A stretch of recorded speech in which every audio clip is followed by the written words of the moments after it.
వస్తుంది ఇది. మేము కామ్గా ఉంటాం sir. We have to do our work. Decision మొత్తం జడ్జ్మెంట్ అంటే ఎగ్జామ్ రాయడం మనం చదవాలి, ఎగ్జామ్ రాయాలి అంతే.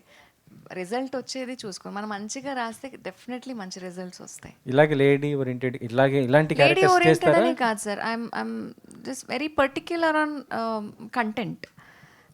కంటెంట్ ఏంటి అనేది I want to perform good.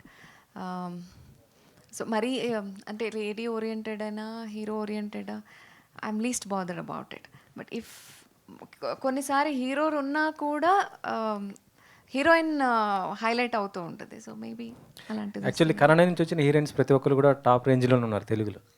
Rashmika గారు కానీ మన అనుష్క శెట్టి ప్రతి ఒక్కరు అలా ఉన్నారు. సో ఇక్కడ అంత మంచిగా ఆదరిస్తున్నారు సార్. ఆదరిస్తున్నారు. మీ ఫేవరెట్ హీరో ఎవరితో చేయాలని ఉంది? నాకు డిపెండ్స్ ఆన్ ద సినిమా. ఒక్కొక్కరిని చూసినప్పుడు బాగా చేశారు అది నెక్స్ట్ ఇయర్ తెలుస్తుంది. పర్టిక్యులర్ అది నెక్స్ట్ ఇయర్ తెలుస్తుంది.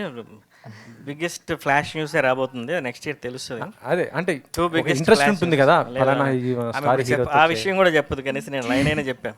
ఇప్పుడు చెప్తే సమస్య సార్, వద్దు. సుకు గారు